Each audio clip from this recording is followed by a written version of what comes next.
Bienvenidos de nuevo al canal Historias del Corazón SP. Les invito a servirse una taza de café, a sentarse cómodamente y a escuchar conmigo las historias de los altibajos de la existencia. Hoy quiero abrirles mi corazón con un relato, una decisión que fue quizás la más descabellada de mi vida, pero también la que me ha traído una mayor paz interior. Justo después de firmar los papeles del divorcio, poniendo fin a 10 años de un matrimonio que parecía idílico, firmé otro documento. Un papel que donaba la totalidad de mi villa, valorada en 13 millones de euros y construida con el sudor de mi frente, a una fundación benéfica para niños huérfanos. En ese instante, antes de que mi abogado pudiera siquiera pronunciar una palabra de felicitación, mi suegra, Pilar, se abalanzó sobre mí como un huracán. Me agarró del brazo, gritando con una acritud que me salpicó la cara. ¿Te has vuelto loca? Si regalas la casa, ¿dónde vamos a vivir las 12 personas de mi familia? ¿Quieres que acabemos todos pidiendo limosna en la calle? La sala quedó en un silencio sepulcral. Todas las miradas se clavaron en mí. No me inmuté. No sentí miedo. Simplemente, con suavidad, me solté de su agarre. La miré directamente a sus ojos inyectados en sangre por la ira y le respondí con una única frase. Una frase que la dejó paralizada, sin palabras, incapaz de articular nada más. Para entender por qué actué de esa manera, creo que debo remontarme un mes atrás, a un día en el que todavía creía ser la mujer más feliz del mundo. Era un fin de semana precioso, con el sol dorado de la Costa del Sol inundando el inmenso jardín de la villa en Marbella donde vivíamos mi marido y yo. Había pasado toda la semana organizando personalmente un evento monumental. La fiesta de aniversario de las bodas de plata de mis suegros. Quería que no fuera solo una fiesta, sino un recuerdo imborrable, un profundo agradecimiento a las personas que, durante una década, había considerado mis propios padres. No escatimé en gastos. Contraté a uno de los mejores chefs con estrella Michelin. Decoré todo el jardín con miles de rosas de importación y monté un pequeño escenario con una banda en directo que tocaba los boleros inmortales que tanto gustaban a mis suegros en su juventud. Cada detalle, desde los manteles de lino bordados a mano hasta las copas de un vino de Rioja de reserva, fue elegido personalmente por mí. Al caer la noche, mi villa brillaba como un palacio. Los invitados eran todos amigos íntimos y socios de negocios de la familia de mi marido. Todos quedaban maravillados ante el lujo y el buen gusto de la celebración. Yo, con un vestido de noche color perla, estaba junto a mi esposo, Mateo, sonriendo y dando la bienvenida a cada invitado. Mateo estaba increíblemente elegante con un traje hecho a medida que le sentaba como un guante. Me rodeó la cintura con su brazo y me susurró al oído: «Te has esforzado demasiado, mi amor. Tenerte es la mayor bendición para mí y para toda esta familia». Escucharle me llenó el corazón de felicidad. Apoyé la cabeza en su hombro, sintiendo que todo el cansancio se desvanecía. Los protagonistas de la noche, mis suegros, no podían ocultar su alegría. Mi suegra, Pilar, lucía un elegante vestido de un diseñador famoso, complementado con el juego de diamantes que le había regalado la semana anterior. Iba de un lado a otro, saludando a todos y presumiendo ante los invitados de su nuera ejemplar. Esa es mi nuera. Lo ha organizado todo ella sola. Quiere más a sus suegros que a sus propios padres. Aunque sabía que sus palabras tenían un punto de formalidad social, me reconfortaban. Pensé que 10 años de sacrificio, 10 años de entrega, finalmente habían sido recompensados con reconocimiento y cariño. Toda la gran familia de mi marido estaba presente. Sus 2 hermanos menores con sus esposas e hijos, y su hermana pequeña con su prometido. Las 12 personas vivían en un complejo de adosados cercano, pero pasaban casi todos los días en mi villa, considerándola el hogar común de toda la familia. A mí nunca me molestó. De hecho, me alegraba. Siempre pensé que una casa grande sin el bullicio de la gente es un lugar frío. Sostenía feliz a mi sobrino pequeño en brazos, viéndolos correr y jugar por el césped. Y soñaba en silencio. Un día, esta casa también resonaría con las risas de mis propios hijos. Mateo y yo llevábamos 10 años casados, pero aún no teníamos descendencia. Era mi mayor tristeza y algo por lo que siempre me sentí en deuda con su familia. La fiesta transcurría en un ambiente inmejorable. Para el momento de cortar el pastel, preparé un regalo sorpresa: las llaves de un Mercedes-Benz clase S, nuevo para mi suegro. Él se quedó atónito, tan emocionado que no podía hablar. Solo me daba palmaditas en el hombro. Pilar me abrazó con fuerza. «Hija mía, con esto, ¿cómo vamos a poder pagártelo? En ese momento creí firmemente que había hecho lo correcto, que mi sacrificio valía la pena. Sin embargo, no podía imaginar que, justo en la cima de esa felicidad, me esperaba un abismo de falsedad. Cuando la fiesta terminó y los invitados se marcharon, quedando solo la familia, Pilar nos hizo una seña a Mateo y a mí, para que nos sentáramos en el salón. Dijo que tenía algo importante que discutir. Pensé que querría agradecérmelo de nuevo. Pero no. Después de despedir al servicio, me miró, con la sonrisa aún en los labios, pero con una extraña mirada. Un cálculo que nunca antes había visto. Alba comenzó con voz melosa. Hoy nos has hecho sentir muy orgullosos a tu padre y a mí.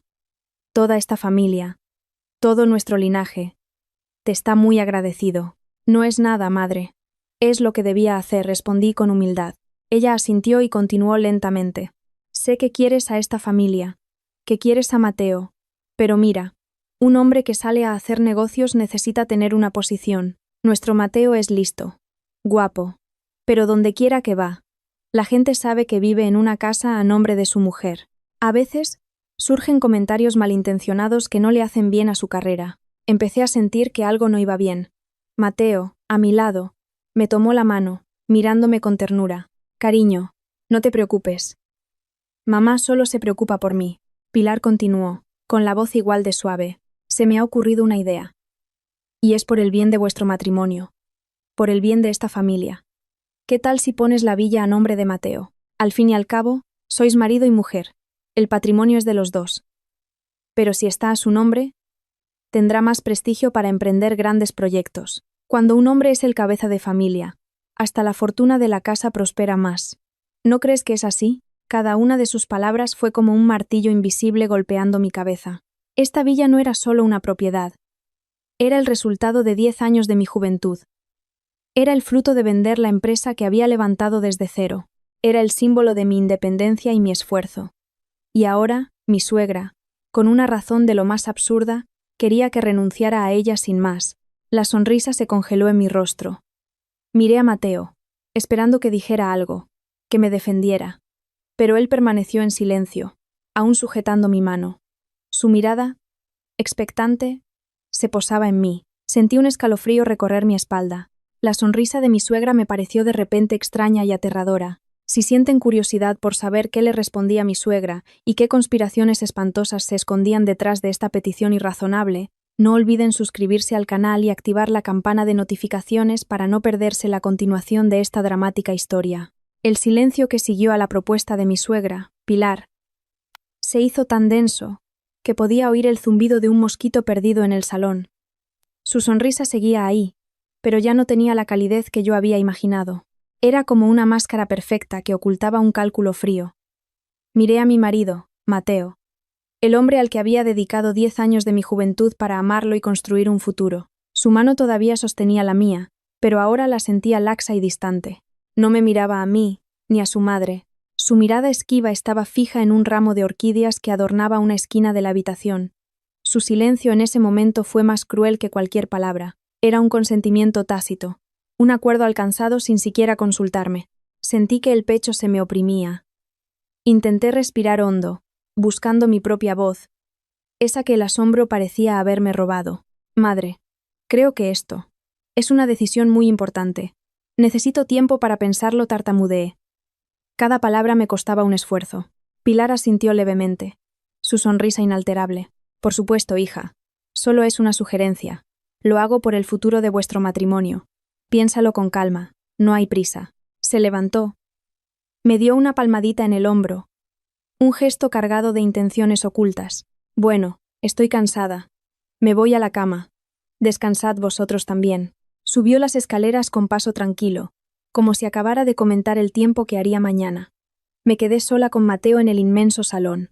El lujo de la decoración, el brillo de la lámpara de cristal, de la que una vez me sentí tan orgullosa, ahora me parecían fríos y sin alma.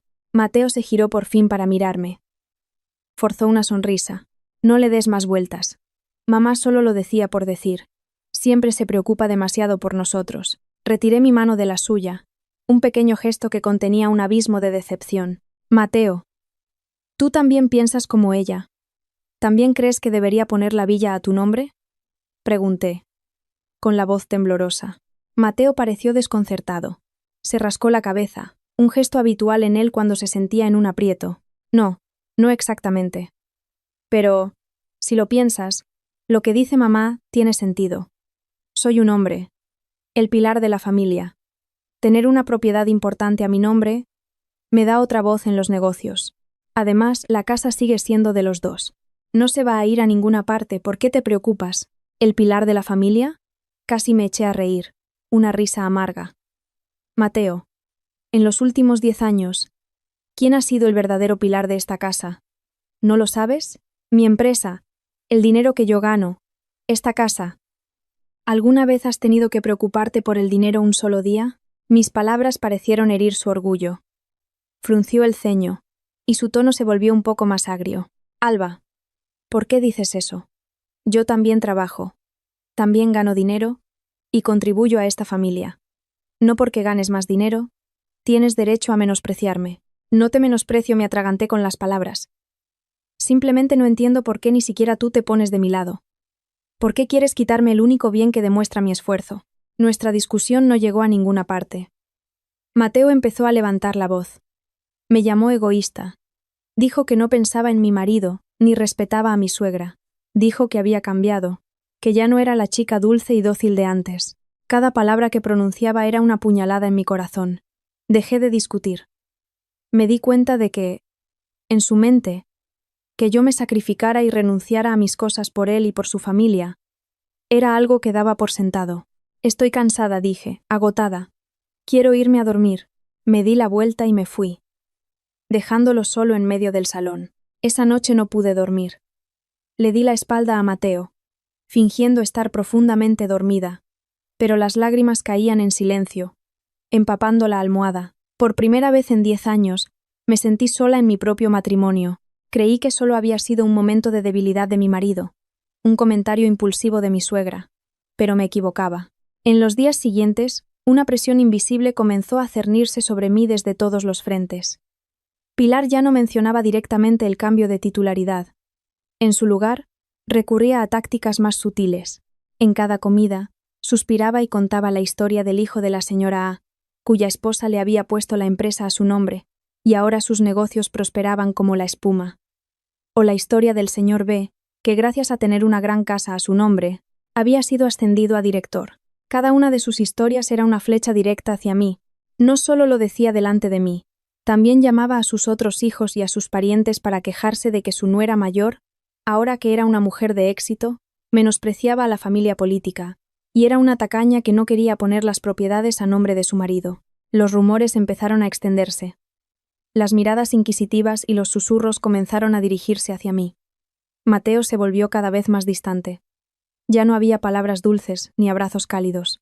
A menudo llegaba tarde a casa, con la excusa de reuniones con clientes o juntas importantes, pero yo sabía que solo era una forma de evitar hablar conmigo. De vez en cuando, intentaba convencerme con suavidad. Venga, cariño, haz lo que dice mamá, y así tendremos paz en casa. ¿Por qué te pones tan tensa? Haces que mamá se disguste, y me pones en una situación difícil. Nuestra familia vive en paz y felicidad. No lo estropees todo por una nimiedad. ¿Una nimiedad? Para él y su familia podía ser una nimiedad, pero para mí era toda mi carrera, mi orgullo, el límite final de mi sacrificio. Empecé a sentirme asfixiada. La inmensa villa que tanto había amado se convirtió de repente en una jaula de oro que me aprisionaba entre presiones y cálculos. Me di cuenta de que no solo querían que les cediera la villa, querían que renunciara por completo a mi independencia, que me convirtiera en una marioneta bajo su control. Y lo más aterrador era que parecían tener un plan aún mayor, un plan en el que la llegada de mis cuñados a la casa era solo el primer paso. La verdadera pesadilla comenzó una mañana de fin de semana, unas 2 semanas después de la fiesta de aniversario. Estaba en mi despacho, intentando concentrarme en el informe financiero trimestral, cuando oí un alboroto en la entrada. Risas, voces y gritos de niños. Un momento después, la empleada del hogar subió corriendo y llamó a la puerta. Señora, la familia del señorito segundo y del señorito tercero han venido de visita. Han traído mucho equipaje. Fruncí el ceño, con un mal presentimiento. Bajé las escaleras, y la escena que me encontré me dejó de piedra. Mi espacioso salón parecía una pequeña estación de tren. Maletas, bolsos y cajas de cartón apiladas por todas partes. Las dos familias de mis cuñados, un total de 4 adultos y 3 niños, estaban sentados cómodamente en el sofá, comiendo fruta y viendo la televisión. Mi suegra Pilar sostenía al nieto más pequeño en brazos, riendo felizmente. Al verme dijo con total naturalidad, como si fuera lo más normal del mundo: «Ah, Alba, ya has bajado. Tus cuñados han traído a los niños a pasar unos días con los abuelos. Búscales 2 habitaciones en la 3ª planta. ¿Quieres?». Me quedé paralizada. ¿Unos días? ¿Por qué traían tanto equipaje? ¿Y por qué nadie me había avisado? Miré a Mateo, que estaba ocupado cargando una maleta grande, evitando mi mirada. «Madre, ¿por qué no me avisaron de que venían los chicos? La casa». Intenté encontrar las palabras adecuadas. Pilar me interrumpió, con un tono ligeramente molesto. «¿Qué dices? Esta también es su casa. Son familia. Vienen a visitar a sus padres. ¿Acaso tienen que pedirle permiso a su cuñada?» La segunda cuñada, Laura, una mujer de apariencia dócil pero de mirada afilada, añadió con una sonrisa: «No te preocupes, Alba. Solo nos quedaremos unas semanas. Estamos de obras en casa. Hay mucho polvo. Y no queremos que afecte a los niños». Mateo estuvo de acuerdo, nos dijo que viniéramos aquí, que estaríamos más cómodos. Me giré hacia Mateo. Él solo asintió con dificultad. Iba a decírtelo después. A partir de ese momento mi vida se convirtió en un caos. Mi tranquila villa se transformó en un mercado bullicioso. Gritos de niños, discusiones de adultos, la televisión a todo volumen desde la mañana hasta la noche. Mi privacidad desapareció por completo. Entraban y salían de mi despacho a su antojo, revolvían mis cosas y usaban mi ordenador para que sus hijos vieran dibujos animados. Una vez, sorprendí a mi tercer cuñado usando mi cafetera de edición limitada para prepararse un café soluble. Cuando fruncí el ceño, él se rió despreocupadamente. «Vaya, qué máquina tan buena, cuñada. Sirve para cualquier cosa, ¿no?». Pero las molestias no terminaron ahí. La carga financiera empezó a pesar sobre mis hombros. Las facturas de luz y agua se dispararon. La nevera siempre estaba vacía porque comían sin medida. Mi empleada del hogar trabajaba sin descanso de la mañana a la noche, quejándose constantemente: «Señora, no puedo más. Me mandan a hacer de todo, desde lavarles la ropa interior hasta pelar fruta para los niños. Y cuando terminan, dejan los platos sucios por todas partes». Yo no estaba mucho mejor. Cada tarde, al volver del trabajo, en lugar de descansar, tenía que meterme en la cocina para preparar la cena para casi 20 personas. Mis cuñadas, con la excusa de los niños pequeños, se sentaban a mirar el móvil o a cotillear, sin ayudar en nada. Mi suegra lo consideraba mi deber. «Eres la cuñada mayor, la dueña de esta casa. Si no te encargas tú, ¿quién lo hará?». Intenté hablar con Mateo. «Cariño, estoy agotada. No puedo seguir viviendo así. ¿Puedes decirles a tus hermanos que busquen otro sitio?». Pero solo recibí un suspiro y sus consejos irresponsables. «Venga, mujer, son familia. Se quedarán un tiempo y luego se irán. Aguanta un poco, no me pongas en una situación difícil». ¿Aguantar? Llevaba aguantando 10 años. Pero mi paciencia solo parecía animarles a sobrepasar más límites. Ya no me veían como la dueña de la casa. Me trataban como a una sirvienta de lujo, un cajero automático sin fondo. Empecé a darme cuenta de que su mudanza no era una coincidencia. Era parte del plan de mi suegra. Quería usarles para presionarme, para agotarme, para que yo misma tirara la toalla y aceptara ceder la villa a cambio de un poco de paz. Me sentía acorralada. Mi silencio y mi paciencia ya no servían de nada. Y entonces ocurrió algo, un incidente pequeño, pero que fue la gota que colmó el vaso, y me hizo darme cuenta de que si no actuaba, lo perdería todo. No solo la casa, sino también mi propia dignidad. La gota que colmó el vaso llegó un sábado por la tarde. Después de una semana de trabajo estresante, solo deseaba una noche tranquila para descansar. Pero no. Mi segundo cuñado, Héctor, decidió organizar una fiesta de cumpleaños sorpresa para su mujer en el salón de mi casa. Invitó a casi 20 amigos, puso la música a todo volumen y llenó el espacio de comida y bebida sin consultarme. Cuando volví del trabajo y vi aquella escena caótica, me quedé paralizada en la puerta. Héctor me vio, y con una lata de cerveza en la mano, se acercó y me pasó el brazo por los hombros de forma campechana. «Hombre, ya está aquí la cuñada. Anímate, mujer. Hoy es el cumple de Laura. Esta noche no volvemos a casa sobrios. Le aparté la mano. Mi voz se volvió gélida. ¿Quién te ha dado permiso para organizar una fiesta aquí? Esta es mi casa. La expresión de Héctor cambió por un instante, y luego sonrió con desdén. ¿Tu casa? Qué graciosa. Esta es la casa de mi hermano Mateo. Y la casa de mi hermano es como mi casa. Tú solo eres la esposa. Una extraña. No te vengas arriba. Una extraña. Esas dos palabras fueron como un puñal directo a mi corazón. Busqué a Mateo con la mirada. Estaba en un rincón, charlando animadamente con sus amigos, ignorando por completo nuestra conversación. Mi suegra estaba sentada en el sofá, aceptando alegremente los regalos de los amigos de su hijo. Nadie me defendió. A sus ojos, yo realmente era una extraña. Una extraña cuya función era proporcionar el espacio y el dinero para sus fiestas. No dije una palabra más. Mi silencio ya no era de sumisión, sino de un desprecio absoluto. Me di la vuelta, subí a mi habitación y cerré la puerta de un portazo. La música y las risas de abajo seguían llegando, pero ya no me herían, solo fortalecían la determinación que crecía en mi interior. Ya había aguantado suficiente. Esa noche no dormí. Me senté frente al ordenador y empecé a revisar todas mis cuentas bancarias e inversiones. Necesitaba saber exactamente qué tenía y protegerlo antes de que fuera demasiado tarde. Y entonces, algo anormal saltó a la vista. La cuenta de ahorros conjunta de la pareja. Una cuenta que habíamos acordado usar solo para grandes proyectos como comprar terrenos, invertir o para emergencias. Había sufrido una retirada de una cantidad muy grande, 200.000 euros. El dinero se había retirado hacía una semana. La persona que realizó la transacción fue Mateo. El corazón se me paró. 200.000 euros. No era una cantidad pequeña. ¿En qué lo había gastado? ¿Por qué no me había dicho nada? Abrí temblando el historial de transacciones. El dinero había sido transferido a una cuenta a nombre de Alejandro Serrano. Alejandro era el nombre del cuñado más joven, el que últimamente se quejaba de que quería montar una startup tecnológica pero le faltaba capital. Me quedé inmóvil en la silla, sintiendo cómo se me agotaban las fuerzas. Así que era eso.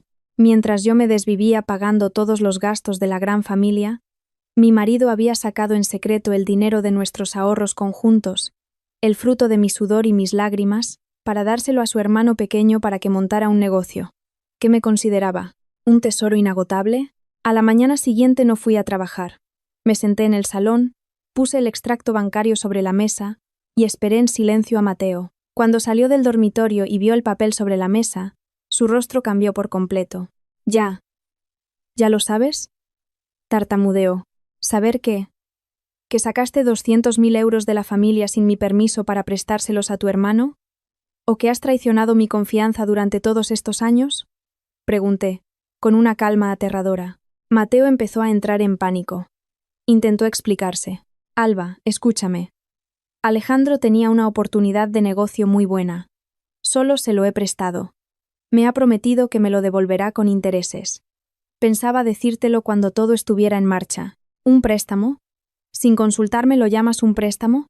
Mateo, ese dinero es de los dos. Es para nuestro futuro, para nuestros hijos. ¿Con qué derecho tomas tú solo esa decisión? Soy tu marido, el hombre de la casa. No tengo ese derecho, gritó de repente Mateo, quizás porque se sentía acorralado. Además, es mi hermano. Vas a ser tan egoísta y tacaña incluso con la familia. Justo en ese momento Pilar bajó de las escaleras, oyó la discusión e inmediatamente intervino, poniéndose del lado de su hijo. ¿Qué pasa aquí tan temprano? Vaya escándalo. Por unos cuantos euros que le has dado a tu hermano para un negocio, no para que se los juegue. ¿Montas este drama? Como nuera, deberías pensar más en la familia de tu marido, siempre agarrando el dinero. ¡Qué mujer de mente estrecha! ¡Madre!, grité. Por primera vez en 10 años, me atreví a gritarle a mi suegra. ¿Sabe usted cuánto dinero es eso? Es mi esfuerzo, mi sudor y mis lágrimas. ¿Con qué derecho lo tratan como si fuera papel mojado? Tanto Mateo como Pilar se quedaron atónitos ante mi reacción, pero el asombro se convirtió rápidamente en ira. ¿Tú te atreves a levantarme la voz? Pilar me señaló con el dedo. No era maleducada. Voy a enseñarte modales. Basta. Me levanté de un salto. Mis ojos ya no reflejaban miedo, solo decepción y determinación. He aguantado suficiente. A partir de hoy, no voy a tolerar esto ni un segundo más. Me di la vuelta y me marché, dejando atrás a 2 personas estupefactas. La primera grieta había aparecido, y sabía que nunca podría repararse. Mi matrimonio, la familia que tanto me había esforzado por construir, estaba al borde del abismo. Mi historia es quizás el sentir de muchas mujeres que sufren en silencio en sus propias familias. Si también crees que el sacrificio debe ir de la mano del respeto, y que ha llegado el momento de que la mujer se levante y defienda su propio valor, por favor, dale un me gusta a este vídeo y suscríbete al canal. Cada muestra de apoyo es una fuente de motivación incalculable que nos ayuda a seguir compartiendo historias poderosas y significativas. Muchas gracias. La ira y la decepción absoluta me dieron una fuerza que ni yo misma sabía que tenía. No me fui. No lloré. En lugar de eso, volví a mi despacho. Cerré la puerta con llave y empecé a actuar. Sabía que, a partir de ese momento, no podía confiar en nadie en esa casa. Tenía que protegerme a mí misma. Lo primero que hice fue llamar al banco y solicitar el bloqueo temporal de la cuenta de ahorros conjunta. A partir de ahora, cualquier retirada de dinero requeriría la firma de ambos. Era una medida de emergencia para evitar que Mateo siguiera desviando fondos. Después comencé mi propia investigación. Sabía que los 200.000 euros eran solo la punta del iceberg. Seguro que había más cosas que me estaban ocultando. Empecé por lo más cercano. Recordé las veces que Mateo llegaba tarde a casa con la excusa de reuniones con clientes, sus llamadas furtivas en el baño, los mensajes borrados apresuradamente. Antes, había elegido confiar, ignorar esas señales sospechosas. Pero ahora, cada pequeño detalle se convertía en una pista. No soy detective profesional, pero tengo la intuición de una mujer herida y la meticulosidad de una CEO acostumbrada a analizar datos. Empecé a revisar todas las facturas de la tarjeta de crédito de Mateo del último año, gastos en restaurantes de lujo, compras en tiendas de marca, viajes que, según él, eran de trabajo y en solitario. Todo parecía normal, hasta que descubrí una extraña coincidencia. La mayoría de las grandes transacciones de Mateo se realizaban en las mismas fechas y en lugares cercanos. Parecía que no iba solo. Necesitaba pruebas más concretas. La oportunidad llegó una noche, cuando toda la casa dormía. Mateo, agotado por la discusión del día, había bebido bastante y dormía profundamente. Con cuidado cogí su teléfono. El corazón me latía con fuerza. Era la primera vez que invadía la privacidad de mi marido. Pero sabía que no tenía otra opción. Por suerte, la contraseña seguía siendo la fecha de nuestro aniversario de bodas. Una amarga ironía. Ignoré los mensajes y las aplicaciones de chat habituales. Sabía que era lo suficientemente listo como para borrar cualquier rastro allí. Fui a un lugar que pocos sospecharían, el álbum de fotos eliminadas recientemente. Y entonces, mi mundo se derrumbó de nuevo. Aparecieron decenas de fotos. Mateo y otra mujer. Abrazados en la playa, riendo en un bar. Acurrucados en la habitación de un hotel de lujo. Reconocí a la mujer de inmediato. Era Beatriz, su antigua novia de la universidad, de quien me había dicho que había cortado todo contacto hacía mucho tiempo. En una de las fotos, ella llevaba un collar de diamantes. Lo reconocí al instante. Era el collar que yo le había comprado a Mateo para su cumpleaños, pero que él había rechazado diciendo que un hombre no debía llevar cosas tan ostentosas. Resultó que no era que no le gustara, sino que lo estaba guardando para otra persona. Cada foto, cada momento feliz de ellos, era como 1000 agujas clavándose en mi corazón. El dolor de la traición sentimental era aún mayor que la pérdida económica. Me habían engañado, no en un desliz momentáneo, sino de forma sistemática, prolongada y ocultada con gran astucia, temblorosa. Hice fotos de todas esas imágenes, me las envié a mi correo electrónico y borré cualquier rastro. Dejé el teléfono en su sitio y volví a la cama. Pero ya no pude pegar ojo. El dolor y la rabia se entrelazaban, torturando mi mente. Pero en medio de ese torbellino de emociones, un pensamiento frío y claro comenzó a tomar forma. No iba a montar una escena. No le haría saber que lo sabía todo. Seguiría interpretando el papel de la esposa ingenua, enfadada por el dinero. Les dejaría seguir regodeándose en su autocomplacencia, en su perfecta farsa. Y esperaría. Esperaría la oportunidad para destaparlo todo. No tuve que esperar mucho. Su propio exceso de confianza me brindó la oportunidad. Una noche, mientras fingía dormir, Oí cómo la puerta de la habitación se abría suavemente. Era Mateo. Salió de puntillas. Le seguí en silencio. No fue al despacho ni al salón. Subió a la azotea, donde la cobertura era mejor. Me escondí tras la puerta de la escalera y escuché. Estaba hablando con su madre. Y lo que oí superó mis peores pesadillas. Mamá, creo que empieza a sospechar. La voz de Mateo sonaba preocupada. Ha bloqueado la cuenta conjunta. Montó un escándalo por lo de los 200.000 euros para Alejandro. La voz de Pilar, al otro lado, sonaba cortante y calculadora. ¿Y qué si sospecha? ¿Tiene alguna prueba? Sé más dulce con ella. Unas cuantas carantoñas. Y volverá a ser dócil. A las mujeres se las conquista por el oído. Lo más importante ahora es convencerla de que ponga la villa a tu nombre. Y rápido. Poco a poco, no la asustes. Pilar hizo una pausa y luego añadió una frase que me hizo morderme el labio para no gritar.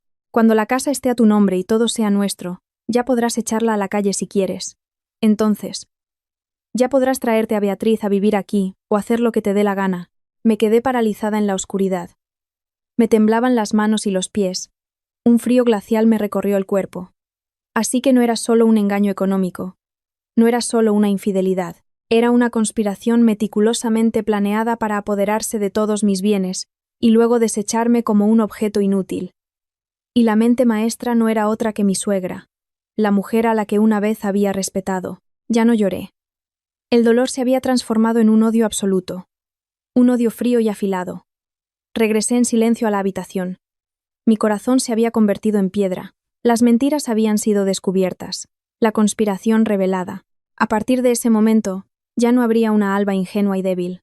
Solo una mujer preparándose para la guerra. Una guerra para recuperar todo lo que había perdido y para hacer que quienes la habían pisoteado pagaran un precio muy alto. La noche en que escuché la terrible conspiración de mi marido y mi suegra en la azotea se convirtió en un hito inolvidable en mi vida.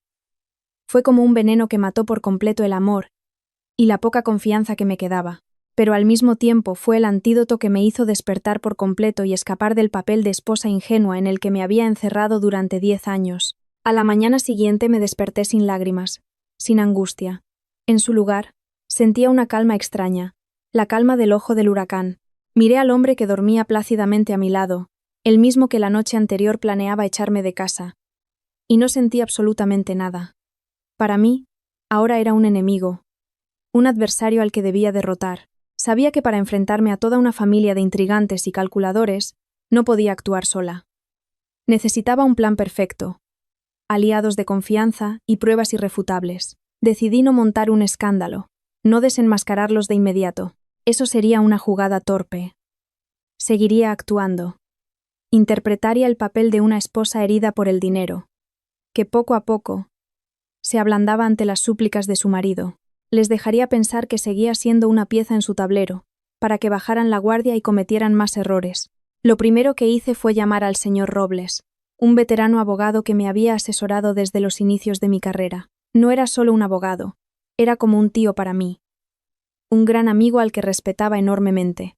Quedé con él en una cafetería discreta y le conté toda la historia. La conspiración para quedarse con la villa, la infidelidad de Mateo y el plan para echarme de casa. El señor Robles escuchó en silencio durante un largo rato. Su rostro se endureció. Sus ojos reflejaban ira y compasión. No puedo creerlo. Me equivoqué por completo con ese hombre, dijo, con voz grave. Pensé que Mateo era una persona decente, pero resulta que él y toda su familia son una manada de lobos. ¿Y ahora qué hago, señor Robles?, pregunté, con la voz algo quebrada. Tranquila. Alba me puso una mano en el hombro, un gesto de apoyo firme. Lo primero y más importante es proteger tu patrimonio. Bajo ningún concepto firmes ningún documento relacionado con la transferencia de propiedad o poderes notariales. Segundo, necesitamos reunir más pruebas. Las fotos que conseguiste y la conversación que grabaste son muy valiosas. Pero necesitamos más. Pondré a alguien a seguir a Mateo y a su amante. Cada uno de sus movimientos, cada encuentro, debe ser documentado. También investigaré a fondo sus actividades financieras sospechosas. ¿Y qué hago con su familia? Con ellos entrecerró los ojos. Sigue actuando. Muéstrate cansada, abatida, pero ve cediendo poco a poco. Hazles creer que están a punto de conseguirlo. Cuanto más débil parezca la presa, más se confiará el cazador. Asentí. El plan del señor Robles coincidía exactamente con lo que yo había pensado. Con su apoyo, me sentía mucho más segura. Al salir de la cafetería, puse en marcha mi plan. Volví a casa con aspecto desolado y los ojos hinchados. Mateo, al verme, corrió a sostenerme, con voz preocupada. ¿Dónde has estado todo el día? ¿Sabes lo preocupado que estaba? No dije nada. Solo apoyé la cabeza en su hombro y empecé a llorar. Lágrimas de una actriz consumada. Lloré por la traición, por la injusticia, pero él pensó que lloraba por debilidad, porque necesitaba su protección. Ya está mi amor, ya pasó, me consolaba, dándome palmaditas en la espalda. Ha sido culpa mía. No debí ocultarte lo del dinero. Puedes gritarme, regañarme, lo que quieras, pero no te quedes en silencio. Me asusta mucho. Levanté la vista y lo miré con los ojos llenos de lágrimas. Es que estoy tan cansada. Ya no sé en quién confiar. Mi actuación funcionó. Mateo creyó por completo que solo estaba enfadada por lo de los 200.000 euros, sin sospechar la conspiración que había detrás. Se desvivió en mimos y promesas. Dijo que encontraría la forma de recuperar el dinero de su hermano, que nunca más me ocultaría nada. Yo solo asentía en silencio, fingiendo ser una esposa que poco a poco se calmaba. Mientras tanto, la maquinaria de investigación del señor Robles se puso en marcha. A los pocos días, me envió los primeros informes. Mateo y Beatriz se veían casi a diario. No solo quedaban en lugares lujosos, sino que también iban juntos a ver casas y terrenos. Parecía que ya estaban preparando su nueva vida después de apoderarse de mi patrimonio, pero el mayor golpe estaba por llegar. El señor Robles había instalado un micrófono diminuto en el Mercedes, que le había regalado a mi suegro, y lo que grabó fue aún más aterrador que la conversación en la azotea. Escuché la voz de Mateo hablando con su padre, el señor Alonso. Papá, creo que ya casi está. Alba está empezando a ceder. Solo unos días más, y la convenceré de que firme. La voz del señor Alonso sonaba grave y siniestra. Bien. Tienes que hacerlo rápido. Tu madre en casa está muy impaciente. ¿Y qué piensas hacer con Beatriz? No dejes que estropee el plan. Tranquilo, papá. Ya se lo he prometido. En cuanto esto termine, me divorciaré de Alba inmediatamente. Viviremos en la villa. Además, ya he usado parte del dinero de Alba para comprarle un piso. No se atreverá a hacer nada. Escuché la grabación con las manos y los pies helados. Así que no solo era la suegra, sino también mi suegro. Ese hombre que siempre había respetado por su apariencia seria y reservada, era otro de los cerebros de la trama. Toda su familia, de arriba a abajo, era una manada de hienas esperando para devorarme. Apagué la grabadora. Una sonrisa fría se dibujó en mis labios. Mi plan de contraataque tenía ahora un nuevo objetivo. No solo haría pagar a Mateo, haría que toda su familia de hipócritas se derrumbara. Mientras yo reunía pruebas en secreto y continuaba mi papel de esposa sufrida, mis cuñados y sus familias seguían viviendo a cuerpo de rey en mi villa. Su presencia no solo era una molestia, sino una humillación constante. Me ignoraban, daban órdenes a la empleada del hogar, usaban mis bienes a su antojo y no dejaban de lanzar indirectas. Vaya, Alba, últimamente tienes mala cara. Seguro que estás preocupada por los negocios de Mateo, dijo Laura, mi cuñada, durante la cena, con un tono burlón. Yo solo agaché la cabeza y seguí comiendo en silencio. Sabía que cuanto más cerca estuvieran de creer que habían ganado, más arrogantes se volverían. Y esa arrogancia era su talón de Aquiles. Decidí aprovechar esa debilidad. Necesitaba un golpe de efecto, un evento lo suficientemente grande como para exponer sus verdaderas caras antes de mi jugada final. Y la oportunidad llegó de una fuente inesperada. Una tarde, mientras estaba en la oficina, recibí una llamada de un número desconocido. Hola, ¿es la señora Alba? La voz al otro lado era de una mujer joven y algo tímida. Sí, soy yo. ¿Quién es? Yo. Soy Verónica. Fui empleada en la boutique de moda, donde usted suele comprar.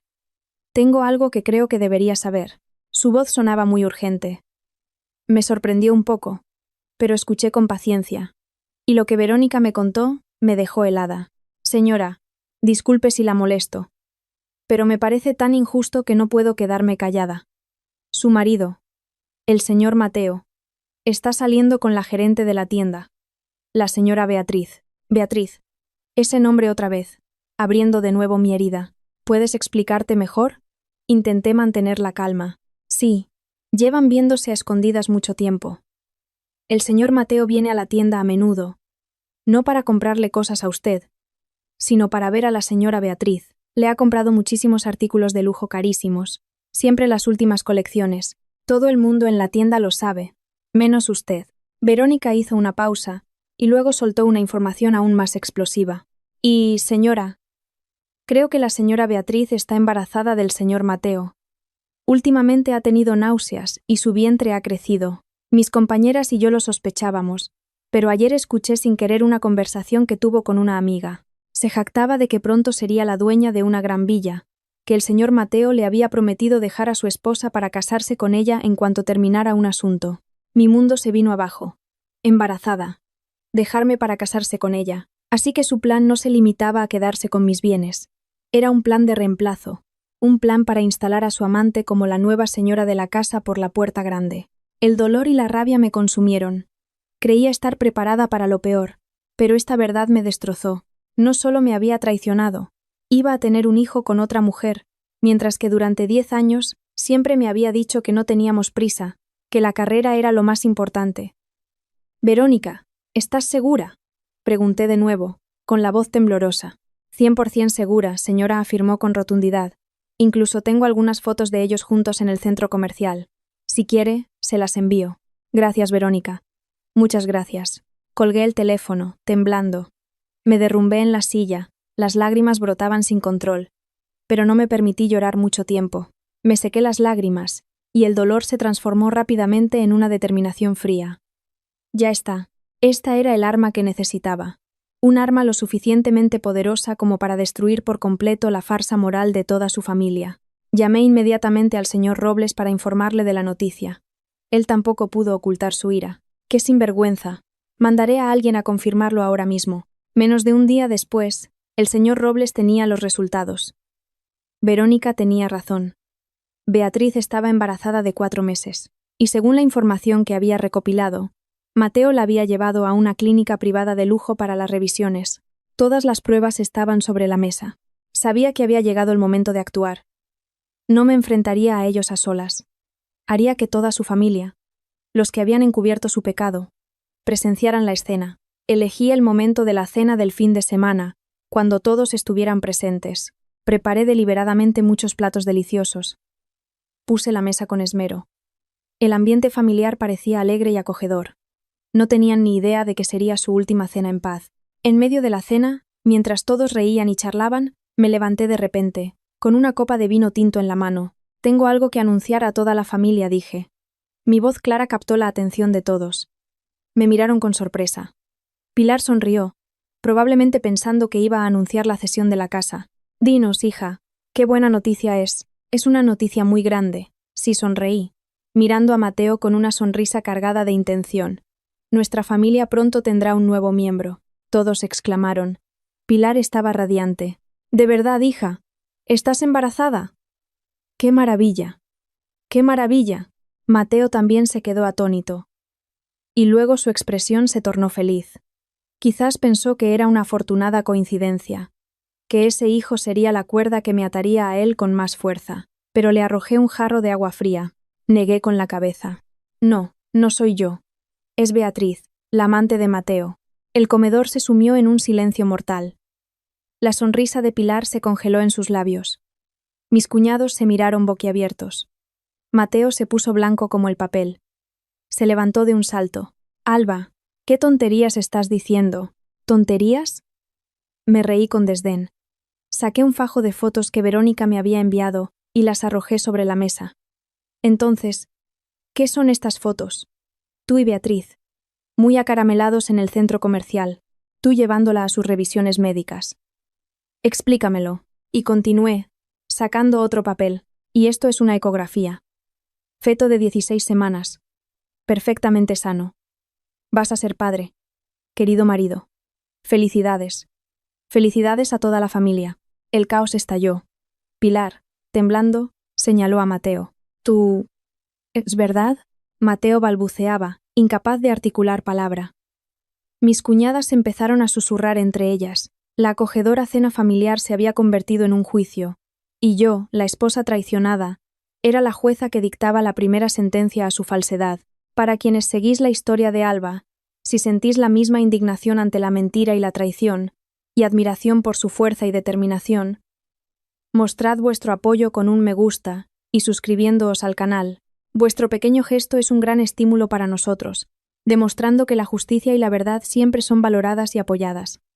Muchas gracias. El comedor, que minutos antes resonaba con risas, se sumió en un silencio pesado y aterrador. Todas las miradas se centraron en Mateo, quien permanecía paralizado en medio de la sala, con el rostro exangüe. El fajo de fotos y la ecografía sobre la mesa eran una acusación irrefutable. Habla. ¿Te ha comido la lengua el gato? Pilar fue la primera en romper el silencio. Se abalanzó sobre su hijo, agarrándolo por el cuello de la camisa y sacudiéndolo. ¿Es verdad que has dejado embarazada a esa? ¿Quieres destruir esta familia? Mateo no se atrevía a mirar a su madre a los ojos. Solo susurró. Lo siento, mamá. ¿Lo siento? Gritó Pilar. Luego se volvió hacia mí. Su mirada ya no era de ira, sino de pánico. Alba, hija, escúchame. Mateo ha sido un insensato. Esa zorra lo sedujo. No te lo creas. En esta familia tú eres la única nuera principal. Sonreí con amargura. Una sonrisa cargada de ironía. Mi suegra, una mujer astuta y calculadora, no estaba preocupada por mi dolor. Le aterrorizaba que su plan para apoderarse de mi patrimonio se viniera abajo. Temía que, en un arrebato de ira, pidiera el divorcio de inmediato, y entonces todo se esfumaría. Veía claramente el cálculo en sus ojos. Decidí seguir con la farsa, pero con un guión completamente diferente, un guión escrito por mí. Me dejé caer en la silla, me cubrí el rostro con las manos y empecé a llorar. Sollozos desgarradores, un dolor que parecía romperme el alma. ¿Por qué me has hecho esto, Mateo? ¿Qué he hecho mal en estos 10 años? Lo he dado todo por ti, por esta familia, ¿y tú? ¿Cómo has podido? Mi actuación tuvo un efecto inmediato. La familia, que había pasado del pánico al desconcierto, ahora se sentía confundida. Probablemente esperaban una tormenta, un enfrentamiento, pero no que yo reaccionara según el guión de una esposa traicionada. Débil, desconsolada y necesitada de consuelo, Mateo, como si se aferrara a un salvavidas, corrió hacia mí, se arrodilló a mi lado e intentó apartarme las manos de la cara. Alba, lo siento, sé que me he equivocado. No tengo excusa. Soy un cabrón. Te he fallado. Pégame. Grítame. Lo que quieras. Pero no me dejes. No puedo vivir sin ti. Lloraba lágrimas de un actor mediocre. Se lamentaba de lo solo que se sentía, de la presión que sufría, culpaba a las circunstancias, a la tentación, a todo excepto a su propia naturaleza infiel y traicionera. Pilar se unió rápidamente al coro, se sentó a mi lado, me abrazó y me consoló. Hija mía, no llores más. Sé que te duele mucho. Mateo se ha equivocado, y yo misma me encargaré de ponerlo en su sitio. Por favor, por tus suegros, por esta familia. Perdónale una vez más. ¿Quieres? Ya ha reconocido su error. Toda la familia, mis cuñados y cuñadas, se acercaron. Uno me ofrecía agua. Otro me abanicaba. Otros decían palabras de consuelo vacías. Formaron un círculo a mi alrededor, una trampa dulce, intentando forzarme a aceptar el perdón. Yo seguía llorando, pero a través de mis dedos, observaba cada rostro, cada expresión. Veía la falsedad en las lágrimas de Mateo, el cálculo en las palabras de Pilar, y el alivio en los rostros de los demás al ver que cedía. Creían que habían ganado, que unas pocas palabras bonitas y unas lágrimas de cocodrilo bastarían para calmarme, para que lo olvidara todo, y su plan de apoderarse del patrimonio pudiera continuar. Después de un rato de llorar lo suficiente, levanté lentamente el rostro, con los ojos rojos e hinchados. Miré a Mateo. Mi voz entrecortada. ¿Lo dices en serio?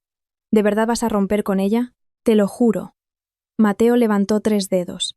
Mañana mismo hablaré con ella, y se lo dejaré todo claro. No volveré a verla nunca más. A partir de ahora, en mi corazón, solo estarás tú. Me giré hacia Pilar. Madre, ¿usted no me guardará rencor? Ay, hija mía. Pilar me abrazó con más fuerza. Te quiero demasiado. ¿Cómo podría guardarte rencor? Quédate tranquila. Siempre estaré de tu lado. La farsa del perdón se representó a la perfección. Fingí ser una esposa indulgente que, por amor, estaba dispuesta a perdonar la infidelidad de su marido. Toda la familia suspiró aliviada. La tensión se disipó, reemplazada por una alegría fingida. La cena terminó en un ambiente extraño. Todos volvieron a reír, a brindar, como si nada hubiera pasado. Solo yo sabía que, detrás de esas sonrisas, las conspiraciones seguían en marcha. Esa noche, Mateo se mostró increíblemente atento. Me preparó un baño caliente. Me dio un masaje en los pies, se acostó a mi lado, me abrazó y me susurró palabras de amor, promesas de un futuro solo para nosotros dos. Cerré los ojos, fingiendo que le creía, que me había dormido. Pero en la oscuridad, mis ojos estaban bien abiertos. Sentí una náusea profunda. Esta farsa era insoportable. Pero sabía que debía continuar, porque tenía un nuevo plan. Un plan aún más audaz. No solo quería que se quedaran sin nada, quería que su reputación quedara por los suelos. Y para eso, necesitaba una cosa. Un papel de divorcio firmado por Mateo. Lo conseguiría no por la fuerza, sino a través de la falsa confianza que él estaba tratando de construir. Él creía estar engañándome, sin saber que el cordero que despreciaba estaba a punto de convertirse en un lobo listo para atacar. Después de esa noche de lágrimas teatrales, comencé a interpretar un nuevo papel, el de la esposa que intentaba sanar sus heridas. Ya no era fría y distante. Volvía a hablar con Mateo, aunque solo fueran conversaciones superficiales. Seguí preparando la comida, ocupándome de la casa. Pero cada uno de mis actos estaba impregnado de una indiferencia, una tristeza lejana que cualquiera podía notar. La familia política también actuaba de maravilla. Pilar me llamaba todos los días para ver cómo estaba. A veces me enviaba caldos reconstituyentes. Otras le decía a Mateo que me cuidara bien. Mis cuñadas se mostraban más amables. Incluso me invitaban a ir de compras o a un salón de belleza. Intentaban compensarme, o más bien, adormecerme con una atención falsa. Conocía perfectamente su objetivo. Querían que olvidara pronto la infidelidad para poder seguir adelante con su plan de quedarse con la villa. Decidí darles una oportunidad para que cayeran en su propia trampa. Una semana después, tomé la iniciativa y hablé con Mateo. Cariño, dije, con voz algo vacilante. He pensado mucho. No quiero volver a hablar de lo que pasó, pero hay algo en mi corazón. Un nudo, un miedo que no puedo superar. Mateo me tomó la mano rápidamente. Dime lo que sea, Alba. Haré cualquier cosa para que te sientas segura. Tengo miedo, le miré directamente a los ojos, que se llenaron de lágrimas. Tengo miedo de que un día vuelvas a cambiar. Tengo miedo de que ella y el bebé aparezcan y destruyan nuestra familia. No puedo vivir con esta incertidumbre constante. Eso no pasará. Mi amor, aseguró Mateo. Te lo he jurado. ¿De qué sirven los juramentos? Negué con la cabeza. Necesito una garantía sólida, por escrito. Quiero que nos divorciemos. Mateo se quedó de piedra, con el rostro desencajado. ¿Divorciarnos? Alba, ¿por qué dices eso? ¿No habías aceptado perdonarme? Sí, te perdono, dije, con voz tranquila y clara, pero no puedo perdonar la inseguridad que siento. Nos divorciaremos legalmente. A efectos legales, ya no seremos marido y mujer. Serás completamente libre. Pero no lo haremos público.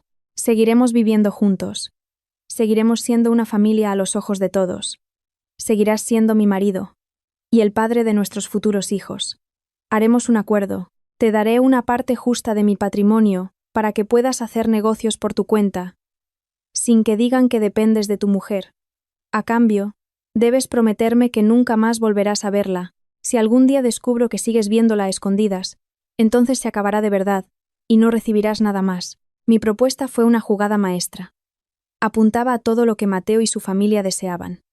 Primero, un divorcio secreto le permitiría romper legalmente su vínculo conmigo, allanando el camino para sus planes futuros. Segundo, recibir una gran parte de mi patrimonio sin el esfuerzo de tener que estafarme le haría sentir que había hecho un gran negocio. Tercero, seguir viviendo juntos y fingiendo ser un matrimonio le permitiría mantener las apariencias, conservar su imagen de hombre de éxito con una familia feliz, y lo más importante, le haría pensar que yo todavía le amaba, que era tan ingenua como para creer que podía atar a un hombre con un trozo de papel. Mateo estaba atónito ante mi propuesta.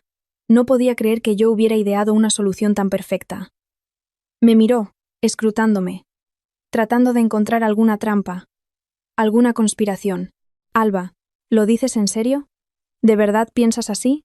No tengo otra opción, respondí, con un tono de agotamiento y resignación. Solo quiero una garantía, por muy frágil que sea. Si no estás de acuerdo, no te obligaré. Seguiremos viviendo así, pero nunca más podré confiar en ti. Y por supuesto, nunca se me ocurrirá poner ninguna propiedad a tu nombre. Mi última frase fue el golpe de gracia. Apuntaba directamente a su objetivo final. Sabía que si no aceptaba mi plan, su plan de quedarse con la villa, se iría al traste. Después de una breve lucha interna, Mateo asintió. De acuerdo, Alba. Si eso te hace sentir más segura, haré lo que dices. Todo sucedió increíblemente rápido. Mateo y yo fuimos al despacho del señor Robles. Por supuesto, yo ya me había reunido con él en secreto para discutir todos los términos. Delante de Mateo, el señor Robles actuó como un abogado imparcial, asesorándonos basándose en nuestro acuerdo. Se redactó el convenio de divorcio. Según sus términos, yo le cedería a Mateo un ático de lujo valorado en 2 millones de euros y 3 millones de euros en efectivo. A cambio, Mateo renunciaba a cualquier derecho sobre la villa y el resto de mis propiedades. También tuvo que firmar un compromiso de no volver a ver a Beatriz. El divorcio y el acuerdo se firmaron rápidamente. En el juzgado solo estábamos Mateo, yo y los 2 abogados. Todo el proceso se desarrolló en silencio. Cuando el juez nos declaró divorciados, vi una sonrisa de triunfo fugaz en el rostro de Mateo. Creyó que había ganado. Había conseguido fácilmente 5 millones de euros y la libertad legal, mientras seguía viviendo en mi villa. No tenía ni idea de que el papel de divorcio que acababa de firmar no era un pasaporte a la libertad, sino la sentencia de toda su conspiración. Legalmente, yo era completamente libre. La villa y todo mi patrimonio estaban absolutamente protegidos. Continué mi actuación a la perfección. Me mostré triste después del divorcio, pero poco a poco fui recuperando la alegría, confiando en el arrepentimiento de Mateo. La familia política, al ver esto, se alegró enormemente. Creyeron que la presa estaba completamente en la trampa. Solo quedaba recoger la red. Pilar volvió a insinuar lo de la cesión de la casa. Mateo también me lo sugirió, diciendo que ahora que teníamos un acuerdo claro, yo debería mostrar mi buena fe. Poner la villa a su nombre sería una afirmación de nuestro nuevo futuro. Yo solo sonreí y asentí. Déjame pensarlo un poco más. Sabía que había llegado el momento de mi jugada final. Una jugada que los haría caer a todos. Tras finalizar el divorcio en secreto, tenía en mis manos el escudo legal más sólido. A partir de ese momento, cada uno de mis movimientos estaba cuidadosamente calculado. Cada paso era una pieza en el tablero que yo misma había dispuesto.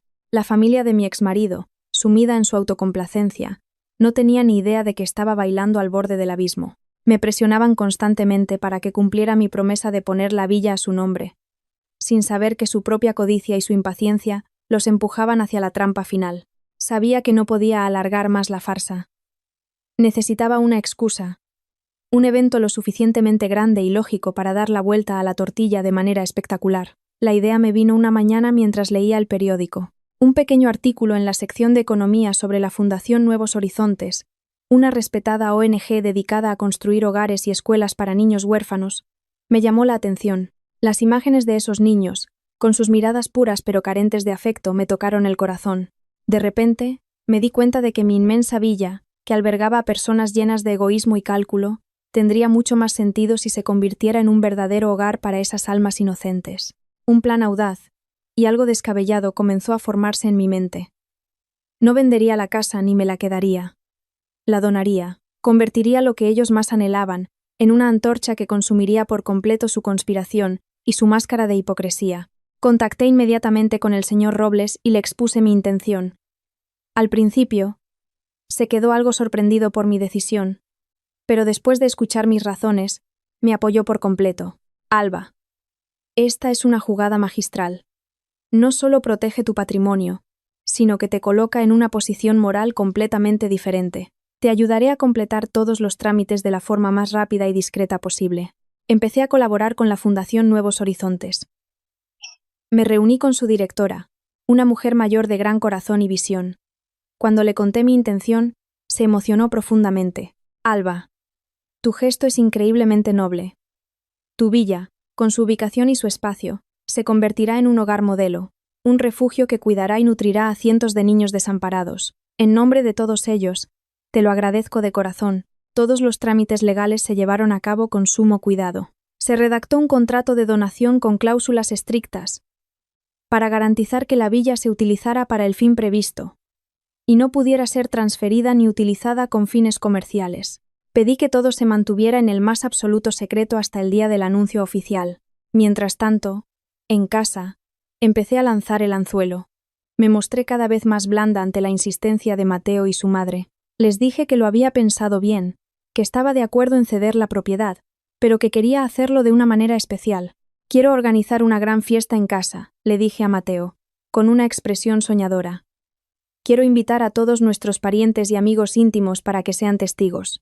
Quiero aprovechar la ocasión para anunciar oficialmente mi decisión, para que todos vean que hemos superado la tormenta y que nuestra familia vuelve a ser feliz. También quiero que sea una disculpa para tu madre, por haberla preocupado tanto últimamente. Mateo, al oír esto, se puso eufórico. No sospechó nada. Creyó que era una idea fantástica. Eres la mejor, cariño. Qué gran idea. Así le damos un toque de clase y reafirmamos la posición de nuestra familia. Todo el mundo se quedará boquiabierto. La familia, al enterarse, no cabía en sí de alegría.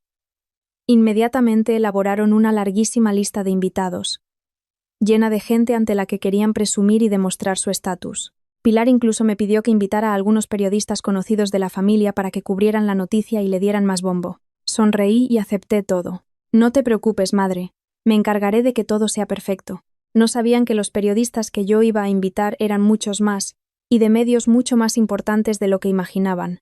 Había contactado en secreto con los periódicos más importantes y los canales de televisión más prestigiosos, no a través de contactos personales, sino a través de la Fundación Nuevos Horizontes. Les filtré una exclusiva. Una exitosa empresaria realizaría un acto benéfico histórico donando una villa de 13 millones de euros para construir un hogar para niños huérfanos. Los detalles se desvelarían en una fiesta privada. El cebo estaba lanzado, y los medios de comunicación picaron con fuerza. Todo estaba preparado. El tablero de ajedrez estaba dispuesto, y las piezas en su sitio. La fiesta final, el telón que bajaría sobre la farsa de la familia de mi exmarido, estaba a punto de comenzar. Ellos esperaban con ansias una fiesta de gloria, una ceremonia de coronación para su codicia. No sabían que, en realidad, era una fiesta de juicio, un tribunal público presidido por mí, y que su sentencia sería el colapso de su honor y de todo lo que habían intentado construir con mentiras. Una decisión audaz, una jugada que nadie esperaba. ¿Saldrá bien el plan de Alba? ¿Qué tan dramático será el final? Si tú también estás esperando ansiosamente el desenlace para estos codiciosos hipócritas, pulsa el botón de me gusta y suscríbete al canal ahora mismo. Tu apoyo es la afirmación más fuerte de la justicia y la razón. No esperes más. Acompáñanos hasta el final. El día de la fiesta, mi villa estaba más espléndida que nunca. Miles de pequeñas luces adornaban el jardín, convirtiéndolo en un cuento de hadas. Se había montado un gran escenario en el centro, con una pantalla LED gigante detrás, lista para el gran momento. La familia de mi exmarido estuvo ocupada desde primera hora. Se vistieron con sus ropas más caras, sus rostros radiantes de alegría y triunfo. Pilar iba de un lado a otro, dando órdenes al servicio, con una sonrisa permanente, como la verdadera anfitriona de la fiesta. Ese jarrón tiene que ir en el centro de la mesa. Es más elegante. Hay que volver a pulir esas copas. Mis invitados son gente importante. No podemos permitir que nos critiquen. Mateo no paraba de hacer llamadas, confirmando la asistencia de los invitados, su voz llena de confianza y poder. Hola, tío Luis. Esta noche ven pronto, ¿eh? Hay una gran sorpresa. Sí, lo que te conté el otro día. Esta noche se cierra el trato. Hablaba abiertamente, sin el sigilo de antes. Creía tener la victoria en sus manos. Mis excuñados estaban reunidos en un rincón, discutiendo animadamente sobre cómo, una vez que yo cediera la casa, le pedirían a su hermano mayor una gran suma de dinero para invertir, para comprar un coche nuevo. Ya estaban dibujando un futuro brillante construido sobre mi patrimonio. Yo lo observaba todo con una calma sorprendente. Llevaba un vestido blanco, sencillo pero elegante, y un maquillaje discreto. No quería ser el centro de atención.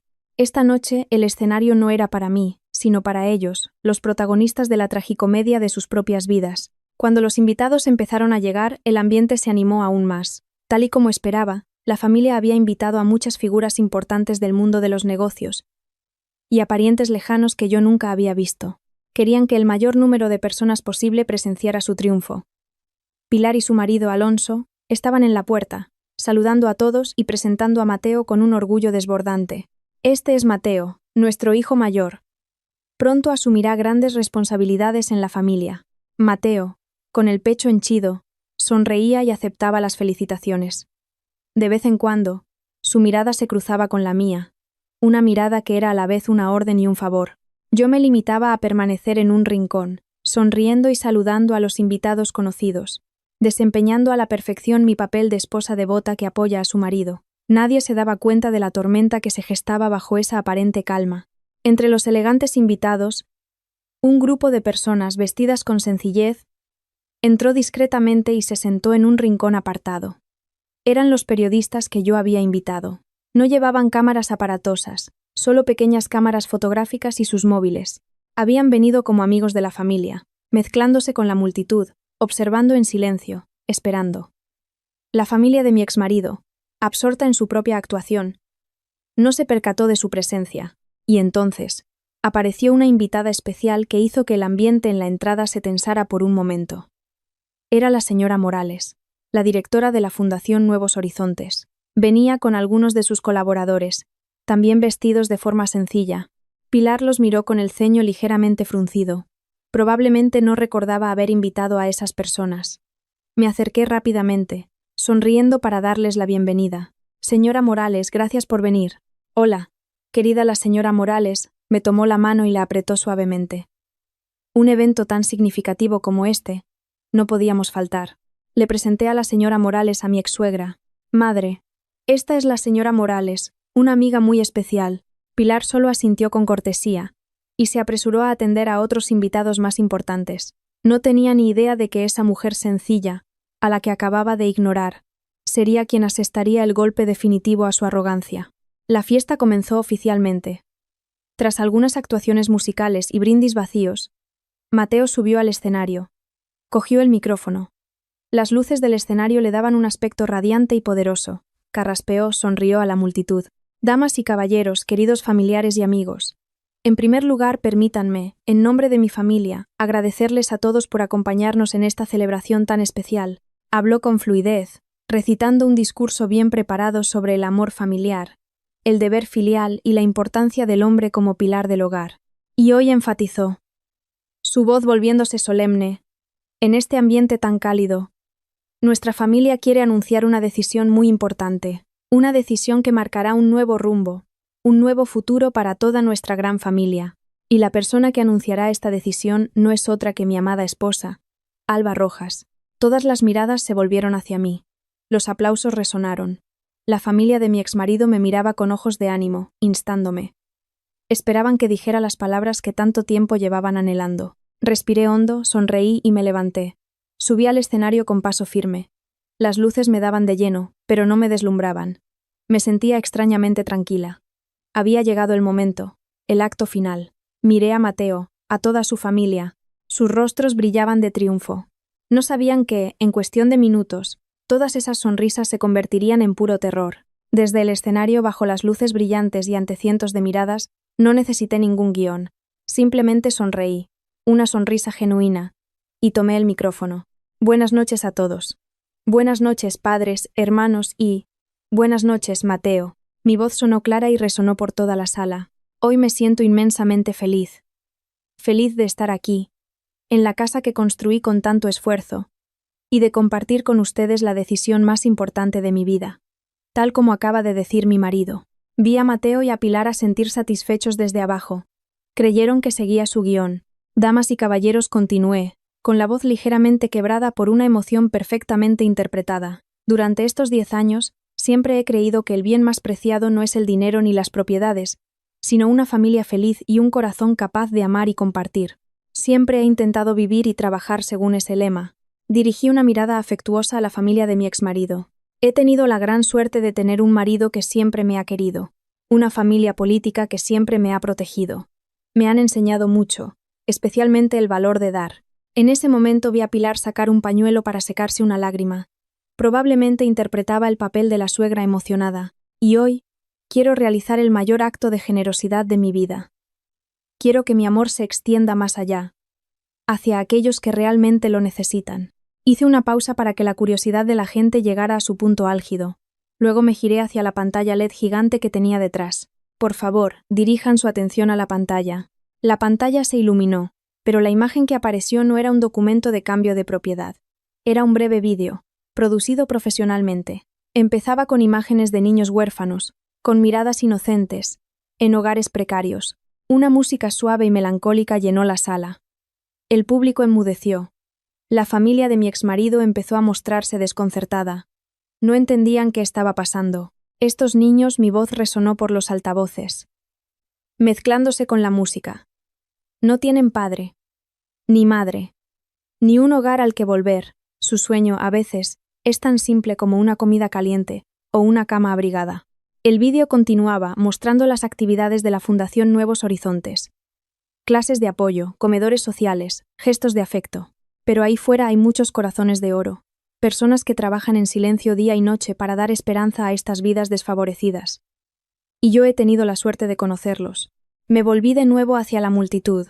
Damas y caballeros, la importante decisión que quiero anunciar hoy es, hice otra pausa, mirando directamente a los ojos de Mateo, a los ojos de Pilar, cuyos rostros pasaban del desconcierto al pánico absoluto.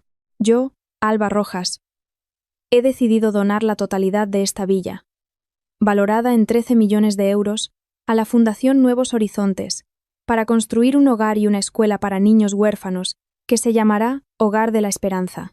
Mis palabras cayeron como una bomba atómica en la sala. El espacio quedó en silencio durante unos segundos, y luego estalló en un murmullo de asombro. ¿Qué? ¿13 millones? Está loca. Dios mío, ¿qué está pasando? No dejé que el caos se prolongara. Hice una seña, y, desde abajo, la señora Morales, la directora de la fundación, subió al escenario con sus colaboradores. Y para formalizar esta decisión, tengo el honor de presentarles a la señora Morales, directora de la Fundación Nuevos Horizontes. Hoy, ante todos ustedes, firmaremos el acta de entrega. La señora Morales tomó el micrófono de mi mano. Su voz era cálida y solemne. Damas y caballeros, en nombre de los cientos de niños de la Fundación, no tengo palabras para expresar mi más profundo agradecimiento por el corazón de oro de la señora Alba. Este es un regalo incalculable, un gesto que cambiará la vida de muchísimos niños. Trajeron un gran contrato. La señora Morales y yo tomamos un bolígrafo y firmamos. Los flashes de los periodistas estallaron sin cesar, capturando ese momento histórico. Los aplausos comenzaron, tímidos al principio, pero luego crecieron hasta convertirse en una ovación cerrada. La gente aplaudía mi noble gesto. Pero yo sabía que había un grupo de personas que no aplaudía, la familia de mi exmarido. Estaban paralizados como estatuas de piedra. Pilar tenía la boca abierta, los ojos desorbitados. Incrédula. Alonso, su marido, estaba pálido como la cera, agarrándose a la silla para no caer. Mis excuñados se miraban, sus rostros pasando del asombro a la ira. Y Mateo, mi exmarido, estaba en el escenario, a pocos pasos de mí, con el rostro lívido. La sonrisa de triunfo había desaparecido, reemplazada por un pánico y una derrota inocultables. Me miró, sus labios se movían como si quisiera decir algo, pero no salía ningún sonido. El telón había caído a la perfección. Había transformado la fiesta que celebraba su codicia en un evento benéfico, alabado por toda la sociedad. Les había arrebatado lo que más deseaban, no para quedármelo, sino para entregárselo a quienes más lo merecían. Este golpe no solo los dejó sin nada materialmente, sino que destruyó por completo la fachada, el falso honor que tanto se habían esforzado en construir. La ceremonia de firma concluyó entre aplausos estruendosos y flashes incesantes.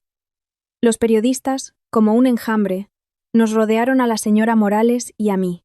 Llovieron las preguntas, no solo sobre el valor de la villa o los planes para el hogar, sino también sobre la razón profunda de mi repentina decisión. Respondí con calma y serenidad, cada palabra cuidadosamente medida. Hablé del legado de mi padre, quien siempre me enseñó sobre la responsabilidad social. Hablé de mi sueño de ver risas infantiles, en lugar del silencio de un espacio demasiado grande. Con habilidad, convertí mi historia personal en un mensaje humanitario, una historia inspiradora, sin mencionar directamente, ni una sola vez, la traición de la familia de mi exmarido. Sabía que mi silencio ante sus fechorías era, en ese momento, el castigo más cruel. Quería dejar que la opinión pública, que los mismos invitados que ellos habían convocado, juzgaran por sí mismos su verdadera cara. Poco a poco, los invitados comenzaron a marcharse. Todos, al pasar, me estrechaban la mano con fuerza. En sus miradas no solo había admiración por mi noble gesto, sino también compasión y respeto. Señora Alba, admiramos de verdad su valentía. Una decisión maravillosa. Nos ha dado una lección a muchos de los que estamos aquí. Yo sabía que la familia de mi exmarido, arrinconada en una esquina, escuchaba cada uno de esos susurros. Ellos, que esperaban una noche de gloria, ahora estaban allí, desamparados y humillados, reducidos a meros extras en la obra que ellos mismos habían montado.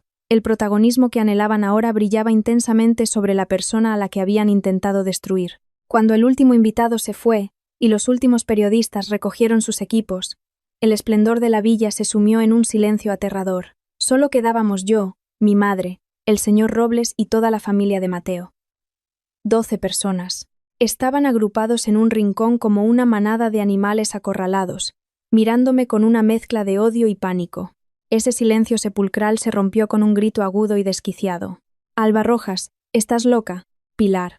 Tras unos momentos de incredulidad paralizante, finalmente no pudo contener su verdadera naturaleza. Se abalanzó sobre mí como una polilla hacia la llama. Su rostro, antes perfectamente maquillado, ahora contorsionado por la ira. ¿Qué demonios has hecho? ¿Quién te ha dado permiso? ¿Con qué derecho regalas esta casa? Esta es la casa de mi hijo, el futuro de toda mi familia. Levantó su mano. Con sus uñas pintadas de rojo y sus dedos cubiertos de anillos de diamantes, dispuesta a abofetearme. Pero mi madre, que había estado a mi lado en silencio todo el tiempo, fue más rápida. Agarró la muñeca de Pilar. El agarre de mi madre no fue violento, pero sí firme, impidiendo que Pilar se moviera. Señora Pilar, la voz de mi madre era gélida, carente de emoción. Debería calmarse. ¿O es que ya lo ha olvidado? Esta casa, desde el primer ladrillo hasta la última brizna de hierba, está a nombre de mi hija, Alba. Ella tiene pleno derecho a decidir sobre su propiedad. ¡Su propiedad!, gritó Pilar, intentando zafarse en vano. Es mi nuera, la esposa de mi hijo. En esta vida, la mujer sigue al marido. Lo suyo es de mi casa. Tú la has instigado a hacer esto, ¿verdad? Mujer retorcida. Se giró para fulminar a mi madre con la mirada.